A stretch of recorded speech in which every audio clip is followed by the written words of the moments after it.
हे बघा, रवी राणा हे माझे फार जवळचे मित्र आहे आणि जे आम्ही ऐकतोय की त्यांना विधानसभाचा तिकीट द्यायचं नाही असा भारतीय जनता पार्टीचे त्या जिल्ह्याचे नेता भेटतात आणि त्यांना जे त्यांच्यावर एक परिस्थिती निर्माण झाली त्यावर एवढंच सांगतो, हम बाप वफा थे करके उनके नजरों से गिर गए, शायद उन्हें तलाश किसी बेवफा की थी.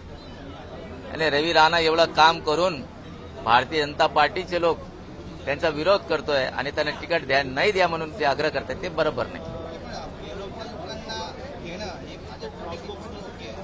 आता पण ते काँग्रेसचे बेवफा झाले पाहिजे, मग ते झाले घेतात. ते अगोदर रवीला काँग्रेसमध्ये घ्यायचं, मग नंतर तिकडे पाठवायचं, असं उत्तर शकतो. नाही, जालना नाही. हे बघा, जे 108 नंबरची अँब्युलन्स आहे त्यात फार मोठा घोटाळा झालेला आहे.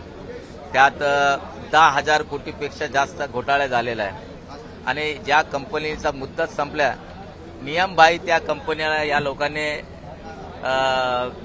निविदा त्यांना दिलेला आहे. त्यात मेनन म्हणून आहे, कधी डॉक्टर भाविस्कर असं 3-4 लोक आहे.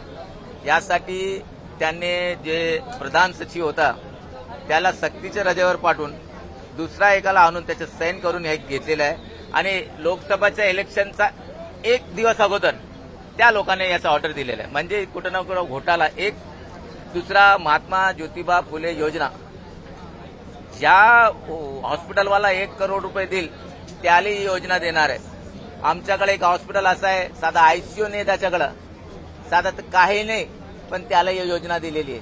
म्हणजे योजनाचा क्रायटेरिया पाहिजे ना, 50 बेड, 100 बेड, आयसीयू, तुमचा सुपर स्पेशल डॉक्टर, 24 तास सेवा, असं काही नाही. 4 बाकडे, एक एसी बस त्याला दिलेलं आहे. आणि जे मागतात सुपर स्पेशलिस्ट डॉक्टर हॉस्पिटल जालन्याचे, त्यांना पैसे मागतात 1 करोड रुपये. म्हणजे 800 महात्मा फुले जीवनदायी योजनाचे प्रकल्प द्यायचे, म्हणजे एकाला 1 करोड धरलाच तर 800 करोड होतात.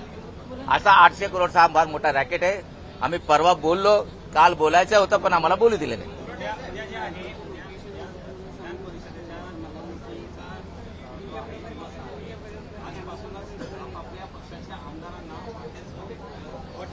हे बघा, मला जे माहित पडलं हॉटेल पॉलिटिक्समध्ये अजित पवार गटाचे ते घेऊन गेले, शिवसेना शिंदे गटाचे ते घेऊन गेले, पण आमच्या काँग्रेसचं आता काय नाही. फक्त संध्याकाळी एक जेवण आहे, आमचे प्रदेशचे नेत्याला येणार आहे आणि मार्गदर्शन करणार आहे.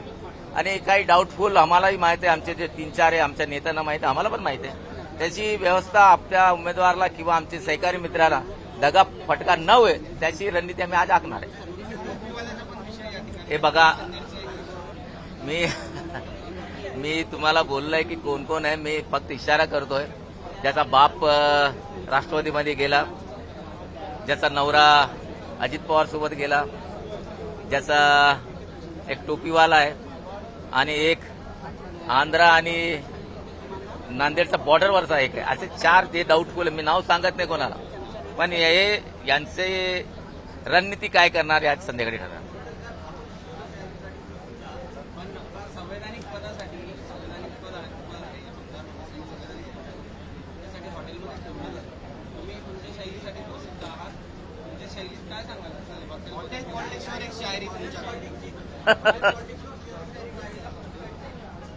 आता ते एकदम तर मला बोलता येत नाही, पण मी आता एकच सांगतो की जे परिस्थिती निर्माण होती आमची गेल्या या लोकसभाच्या अधिवेशन मागे, आमची पोझिशन याची, आमच्याकडे तिकीट मागायला लोक येत नव्हते.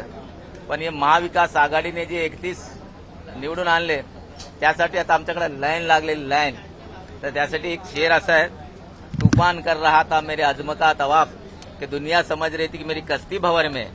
म्हणजे लोकांना वाटत होती काँग्रेस आता डुबली, पण त्यांना माहित नाही काँग्रेस आपोआप वरती आलेली आहे आणि लोक आम्हाला आमच्या सोबत आहे. एवढंच सांगायचं. जय हिंद, जय महाराष्ट्र.